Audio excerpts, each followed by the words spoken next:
그날 저녁 버스 안에서 그 남자의 그것이 제 엉덩이에 닿았을 때 숨이 멎는 줄 알았습니다. 놀라고 당황했죠.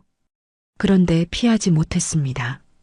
아니, 솔직히 말하면 피하고 싶지 않았는지도 모릅니다.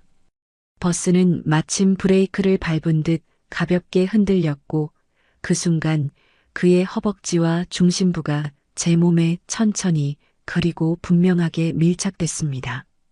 사람이 많아서 그런가? 처음엔 그렇게 생각했어요. 하지만 이상했죠. 그의 움직임은 너무 느렸고 너무 정확했습니다. 마치 고의가 아닌 척 하지만 절대로 우연일 수 없는 그 미묘한 밀착. 저는 눈을 감고 말았습니다. 고개를 돌릴 용기도 따져 물을 용기도 없었어요. 입술은 바짝 말랐고 등줄기로는 식은땀이 흘렀습니다. 그의 체온, 그의 숨결, 그리고 제 아랫배에 닿은 그 묵직한 긴장감. 모든 감각이 전기처럼 번져나갔고 가슴은 미친 듯이 뛰기 시작했습니다. 수치심이요? 당연히 있었죠.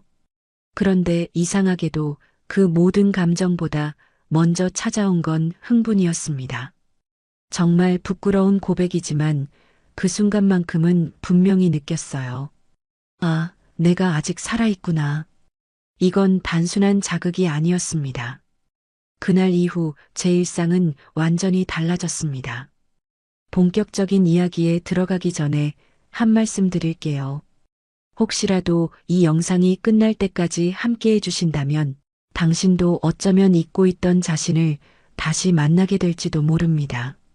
잠시만 시간을 내어 구독과 좋아요, 알림 설정 부탁드립니다. 당신의 손끝 하나가 저에겐 다음 이야기를 이어가는 힘이 됩니다. 안녕하세요. 저는 최정윤, 올해 55입니다. 경기도 수원 외곽 큰 도로 하나 건너면 논밭이 보이는 그 끝자락에서 작은 동네 빵집을 운영하고 있어요. 이혼한 지는 6년쯤 됐고 지금은 혼자 살고 있죠. 아침 오시면 눈을 뜨고 반죽을 하고 식빵이 구워지는 냄새에 맞춰 하루를 시작합니다. 낮엔 손님이 제법 들어와요. 인근 중학교 학생들, 젊은 엄마들, 그리고 뭐 하나 사러 들른 노인분들까지 늘 분주하게 구르다 보면 어느새 해가 집니다. 그리고 저는 저녁 7시 5분 이번 마을버스를 탑니다. 종점까지 가면 거기서 내려 도보 10분 거리의 월세 원룸에 도착하죠. 참 단순하죠. 매일 같은 시간, 같은 루트, 같은 패턴. 그런데요, 어느 날부터인가 이상하게도 버스 안에서 자꾸 눈에 들어오는 한 남자가 있었습니다. 처음엔 그냥 퇴근길에 자주 마주치는 사람이려니 했어요. 그런데 이상하게 그 사람이 항상 제 뒤쪽에 서 있는 겁니다. 늘 비슷한 옷차림, 무표정한 얼굴, 그리고 핸드폰을 보는 듯 아닌 듯한 시선. 처음엔 몰랐어요. 그냥 우연이라고 넘겼죠. 버스가 좁기도 하고 서 있을 자리가 마땅치 않으니까.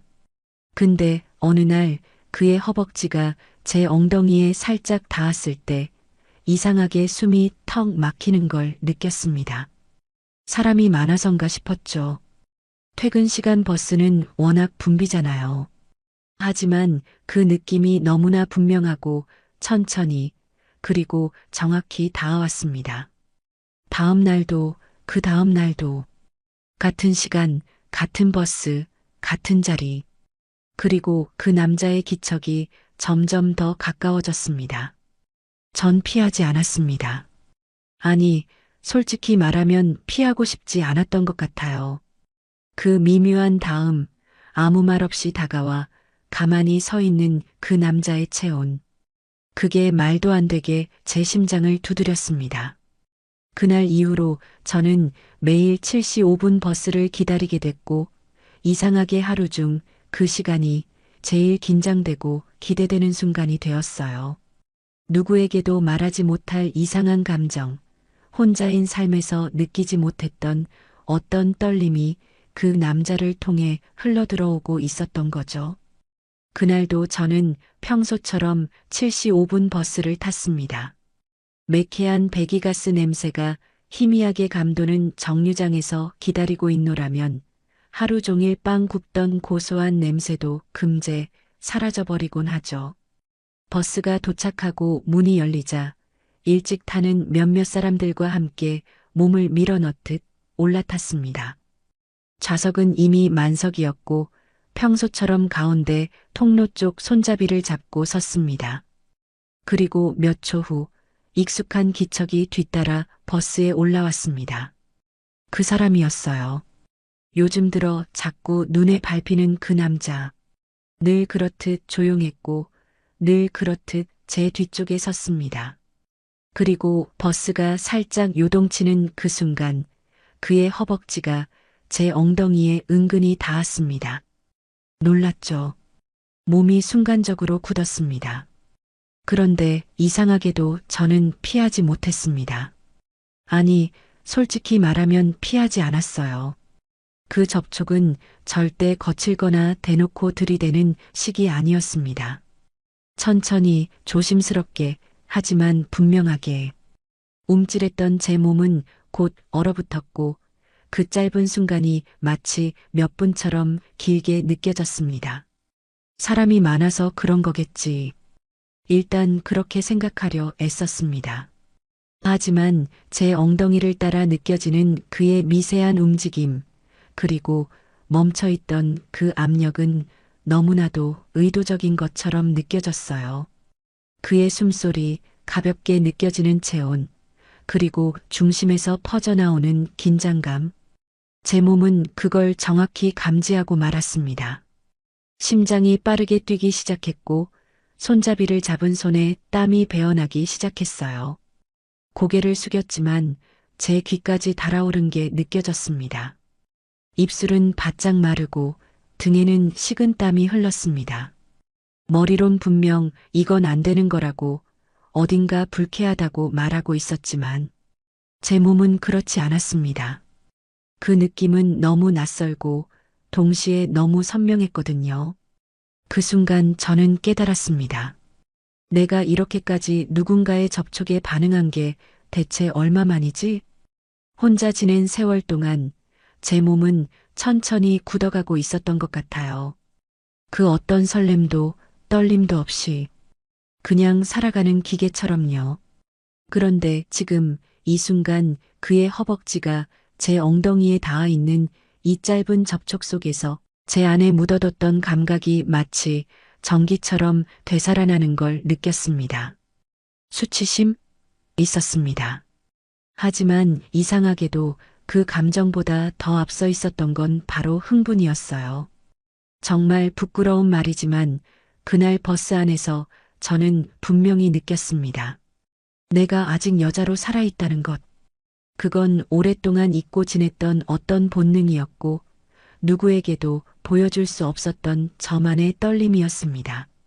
그리고 그날 이후 저는 스스로에게 솔직해지기 시작했습니다. 그 사람의 기척을 기다리고 있다는 것. 매일 저녁 같은 시간, 같은 버스, 같은 자리에 서기 위해 조금 더 일찍 문을 닫고 조금 더 서둘러 퇴근 준비를 하는 제 모습을요. 그날 이후 제 일상은 미묘하게 달라지기 시작했습니다. 아침에 눈을 뜨고 반죽을 하고 빵이 구워지는 냄새를 맡고 하루 종일 오븐 앞에 서 있는 건 똑같았지만 머릿속 어딘가에선 오늘도 그 사람이 버스에 탈까? 하는 생각이 조용히 맴돌고 있었어요. 평소엔 7시 반쯤 정리하던 가게 문을 그날부터는 꼭 6시 45분에 닫기 시작했습니다. 그저 마침 오늘따라 할 일이 일찍 끝났다는 핑계를 혼자 중얼거리면서 말이죠. 버스 정류장까지 향하는 발걸음도 이상하리만큼 가벼워졌고 괜히 거울을 한 번 더 보게 되더군요. 입가주름이 더 깊어졌나, 머리 염색은 너무 티나지 않나, 립스틱은 괜찮나. 이혼하고 나서부터는 남 앞에서 내 얼굴을 그렇게까지 들여다본 적 없었던 것 같은데 그날 이후로 저는 매일 저녁 그렇게 누군가에게 보일 날을 준비하고 있었습니다. 버스에 올라타면 자연스럽게 중간 통로 왼쪽, 손잡이 바로 아래 자리로 발이 향했습니다. 그리고 그 사람이 올라오길 기다렸어요. 그날도, 그 다음 날도, 그리고 또 그 다음 날도 그는 거의 같은 시간에 나타났고 아무 말 없이 제 뒤에 섰습니다. 기대지도 않고 너무 바싹 붙지도 않고 그런데도 분명히 느껴지는 그의 존재. 그 묘한 거리감이 이상하게 더 자극적이었습니다. 버스가 출발하고 한두 정거장을 지날 때쯤이면 어김없이 그의 허벅지 그리고 때로는 그 중심부가 제 엉덩이에 살짝 닿기 시작했어요. 그리고 저는 알 수 없는 감정에 사로잡혔습니다. 기다리게 됐어요. 그걸요. 그 자극을, 그 온기를, 그 접촉이 반복되면서 제 안에 뭔가가 조금씩 흔들리고 있었어요. 마치 긴 겨울잠을 자다 문득 깨어난 동물처럼 처음엔 낯설고 무서웠지만 어느새 그 낯선 남자에게 빠져들고 있다는 걸 스스로도 부정할 수 없었습니다. 매일 버스를 타기 전엔 괜히 가슴이 두근거리고 버스를 타서 그가 없으면 은근히 실망했고 그가 올라타는 순간 안도의 숨을 쉬게 됐습니다. 그가 말을 건 것도 아니고 특별한 행동을 한 것도 아니었는데 그저 조용히 서 있기만 하는데도 저는 점점 그에게 잠식되고 있었습니다. 사람이 이렇게 단순하게 끌릴 수도 있는 걸까요? 아니면 너무 오래 혼자 살아서 누군가의 체온에 목말라 있었던 걸까요? 정확한 이유는 알 수 없었지만 분명한 건 하나였어요. 저는 더 이상 단순한 버스 손님이 아니었습니다.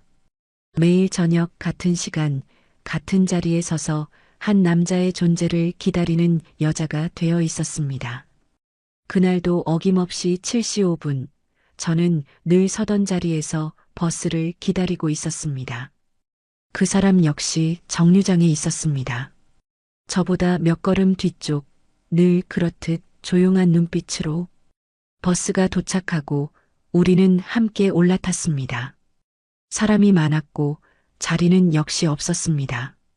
저는 손잡이를 잡고 섰고 그는 자연스럽게 제 바로 뒤에 섰습니다. 버스가 몇 정거장을 지났을 무렵 그가 작은 목소리로 하지만 아주 또렷하게 말을 걸었습니다. 퇴근하시죠? 순간 심장이 쿵 내려앉는 것 같았어요. 이게 처음이었거든요.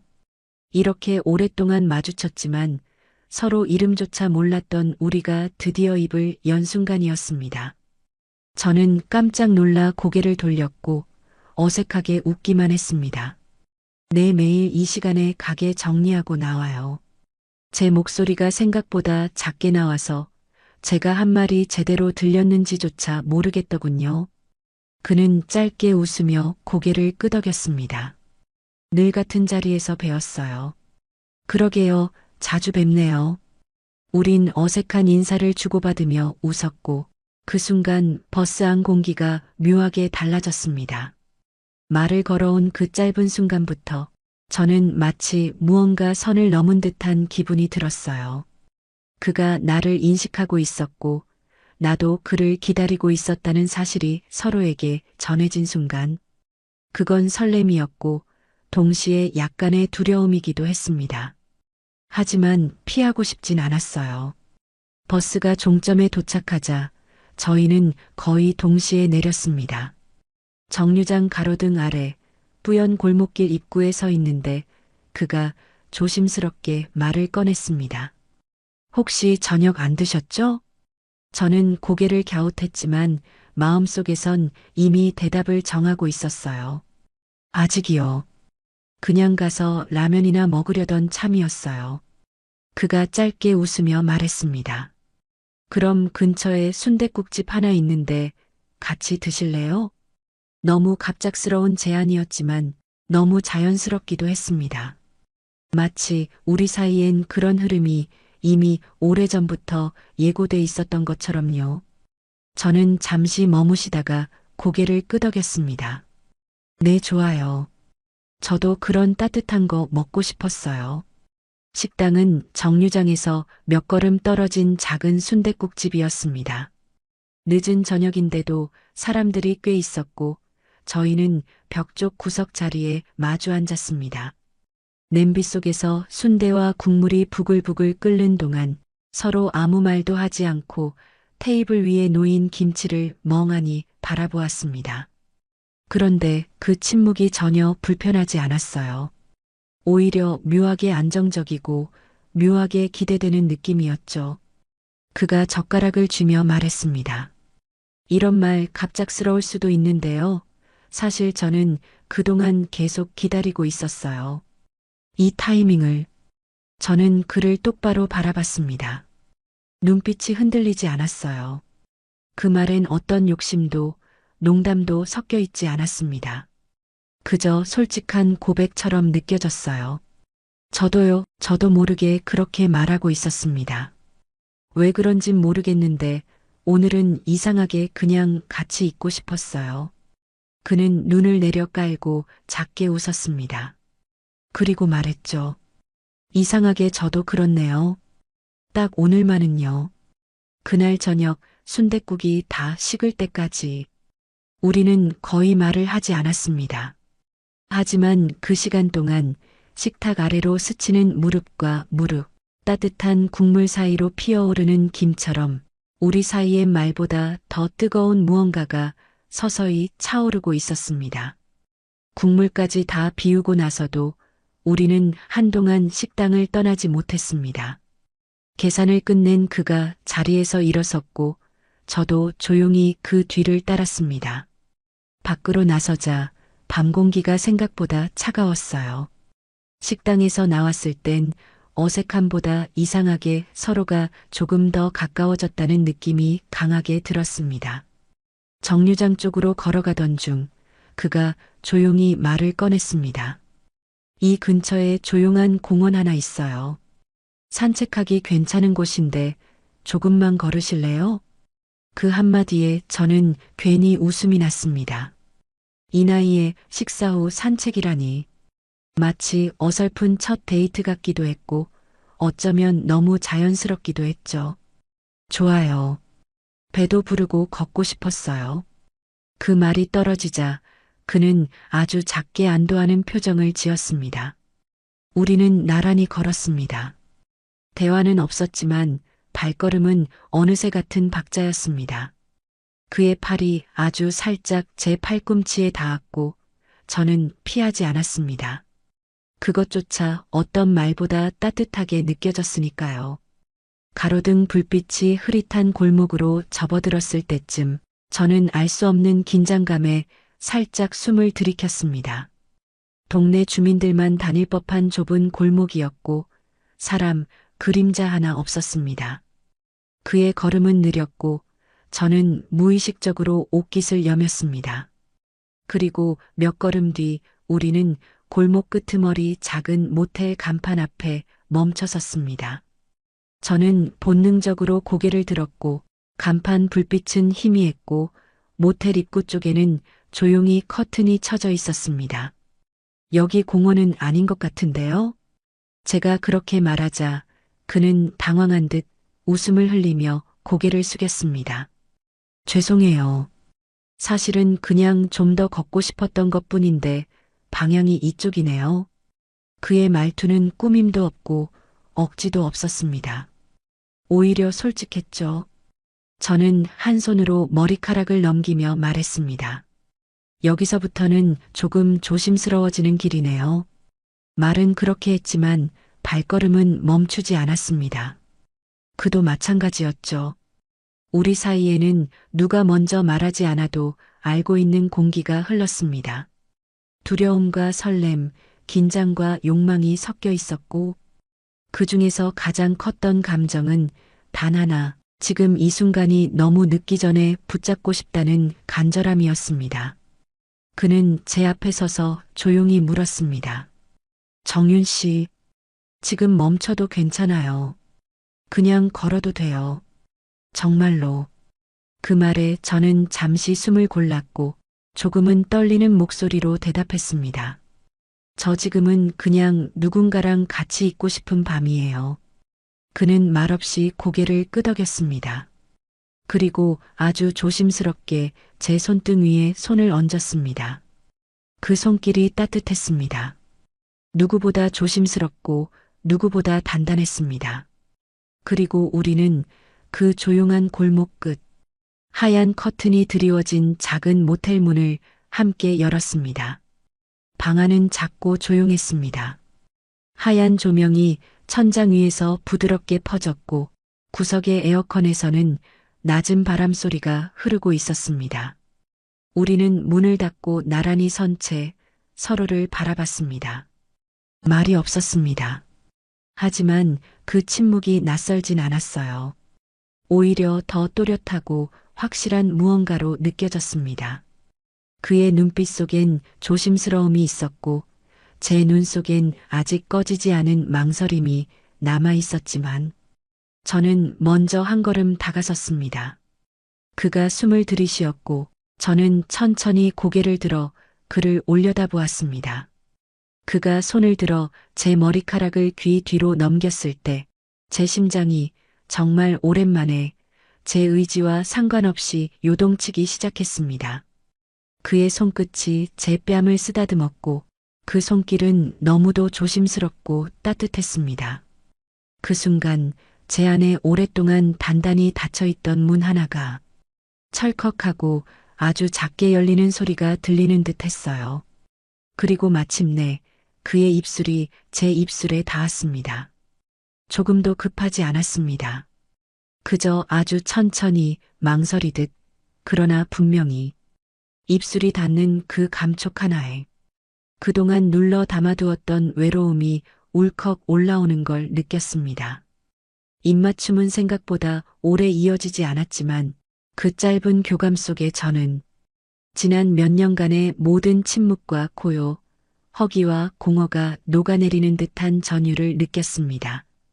그는 저를 꼭 안았습니다. 팔에 감긴 그의 체온이 등에 닿는 순간 제 몸은 바르르 떨렸습니다. 왜인지 눈물이 날 것 같았고 또 왜인지 너무 오랜만에 사람이 그립다는 감정이 실체를 갖고 밀려들었습니다. 우리는 침대 가장자리에 천천히 앉았고 그는 제 손을 잡은 채 다시 말없이 제 어깨를 감쌌습니다. 그 순간 저는 작게 속삭였습니다. 괜찮아요. 저 준비됐어요. 그는 제 눈을 조용히 바라보다 다시 한번 조심스럽게 입을 맞췄습니다. 입맞춤은 점점 더 깊어졌고 그의 손길은 제 허리선을 타고 등을 감싸며 천천히 저를 눕혔습니다. 작은 침대 위 하얀 시트가 구겨지고 그의 몸이 제 위에 겹쳐졌을 때 그 무게는 무겁지 않았습니다. 오히려 따뜻했습니다. 아니, 너무 따뜻해서 참아왔던 허기가 복받쳐 오를 정도로 아찔했습니다. 그의 손이 제 옷 위로 천천히 미끄러졌고 저는 눈을 감은 채 온몸을 맡겼습니다. 그가 제 목덜미에 입술을 댔고 부드러운 숨결이 피부를 타고 흘렀습니다. 한 손은 내 허벅지를 감싸며 천천히 안으로 향했고 다른 손은 등줄기를 타고 올라와 저를 더 꼭 끌어안았습니다. 그렇게 저는 아주 오랜만에 한 사람의 품에 완전히 잠겼습니다. 누군가의 엄마도 전 남편의 아내도 아닌 그저 나라는 이름으로 정말 오랜만에 누군가의 체온을 품었습니다. 그날 밤 제 안에서 무언가가 깨어났습니다. 그것은 단순한 욕망이 아니었습니다. 지독한 외로움 끝에서 피어나는 절박한 존재감의 확인이었습니다. 그가 제 손을 꼭 쥐며 속삭였습니다. 괜찮아요. 지금 여기에 있어요. 저는 대답 대신 조용히 고개를 끄덕였습니다. 그리고 마음속으로 아주 작게 속삭였어요. 나 살아있었구나. 그 다음 날 저는 예정보다 더 일찍 가게 문을 닫았습니다. 손님도 없었고 오늘은 반죽을 덜 하자는 핑계를 스스로에게 댔어요. 마음속 한구석이 자꾸만 조급해졌거든요.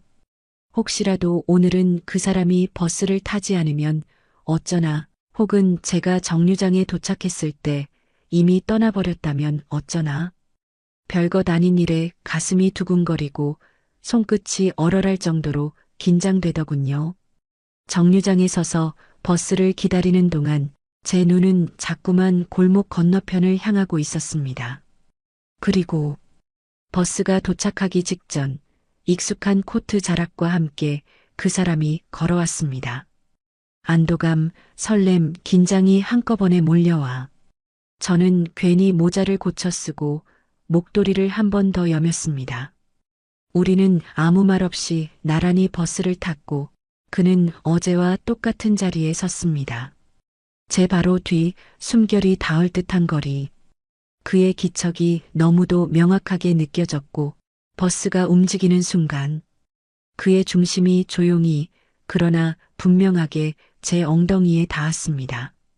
그 접촉은 어제보다 조금 더 깊었고 조금 더 천천히 그리고 확실하게 스며들어 왔습니다. 그가 움직였던 건 아닙니다. 오히려 가만히 서 있었어요. 그저 버스가 흔들릴 때마다 그 진동을 매개로 우리 몸 사이의 경계가 조금씩 무너지고 있었을 뿐입니다. 숨이 막혔어요. 그런데도 피하지 않았습니다. 그 접촉이 싫지 않았거든요. 아니, 솔직히 말하면 기다렸던 순간이었습니다. 버스에서 내려 정류장에 멈춰 섰을 때 우리는 거의 동시에 고개를 돌려 서로를 바라봤습니다. 그는 작게 웃으며 말했습니다. 오늘도 괜찮으세요? 저는 짧게 대답했습니다. 네, 괜찮아요. 오히려 좋았어요. 그 짧은 대화 끝에 우린 다시 나란히 걸었습니다.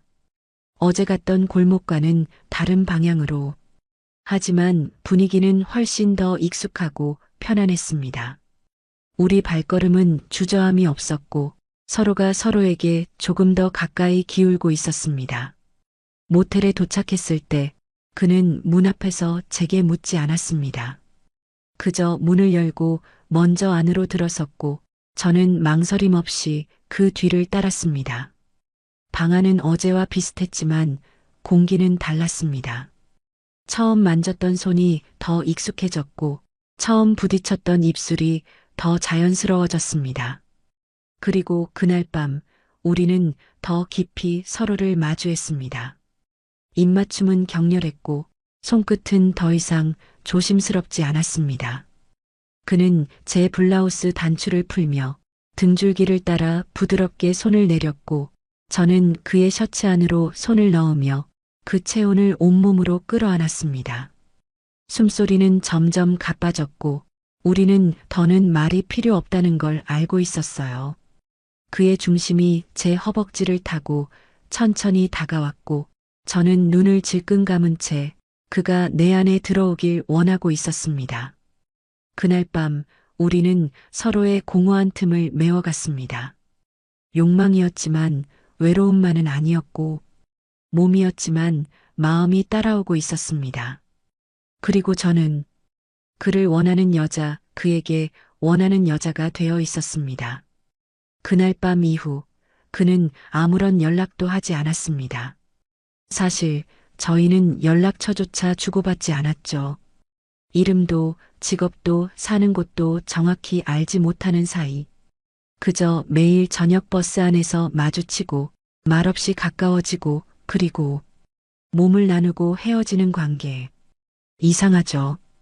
그렇게 가까워졌는데 너무 많은 걸 모른다는 게 그의 말투, 체온, 입술의 감촉은 기억나는데 전화번호 한 줄, 메시지 한 줄 없다는 사실이 갑자기 너무 허전하게 다가왔습니다. 그 다음 날 저는 다시 정류장에 나갔습니다. 조금 더 일찍 도착해서 그가 걸어오는 길목을 일부러 바라봤습니다. 그런데 그는 나타나지 않았습니다. 다음 날도 그 다음 날도 마찬가지였어요. 버스는 제 시간에 도착했고 평소처럼 승객들은 하나둘 탔고 저는 늘 서던 자리에서 손잡이를 잡고 있었지만 그 사람은 오지 않았습니다. 그날 이후로 일상이 이상하게 뒤틀리기 시작했습니다. 가게에서 반죽을 하다가도 그의 손이 내 허리에 닿던 감각이 떠올랐고, 손님을 응대하다가도 그가 웃으며 오늘도 괜찮으세요? 라고 말하던 목소리가 귓가를 울렸어요. 그리고 그럴 때마다 제 안에서 어떤 의문이 솟구쳤습니다. 이게 사랑이었을까? 아니면 단순한 욕망? 혹시 그냥 너무 외로웠던 나의 착각이었을까? 그 사람도 같은 감정을 느꼈던 걸까? 아니면 그저 지나가는 밤의 위로 정도였던 걸까? 답은 없었고 시간이 흐를수록 그 침묵은 점점 더 큰 공백이 되어갔습니다. 처음엔 무뎠던 그 부재가 하루 이틀 지나며 깊은 혼란으로 번져가기 시작했습니다. 그를 미워하고 싶기도 했어요. 왜 아무 말도 없이 사라진 걸까? 왜 그날 밤 그토록 뜨겁게 안고는 다시 돌아오지 않는 걸까? 하지만 동시에 그를 그리워하는 제 자신이 더 낯설었습니다. 나 왜 이렇게까지 이 사람을 기다리고 있는 거지? 두 번의 밤, 짧은 대화, 한 줌의 체온. 그뿐인데 왜 이렇게 허전하고 왜 이렇게 아픈 걸까요? 문득 거울을 봤습니다. 거울 속에는 어딘가 쓸쓸하고 허기진 얼굴을 한 여자가 서 있었습니다. 지난 몇 년간은 느껴보지 못했던 감정. 아니, 애써 외면하며 지내왔던 감정. 누군가를 바라보고, 누군가를 기다리고, 누군가에게 흔들리는 감정이 내 안에 다시 살아났다는 사실이 오히려 더 무섭게 느껴졌습니다. 그 사람에 대한 감정이 진짜 사랑인지 단지 외로움의 반동인지 정유는 스스로도 알 수 없었습니다.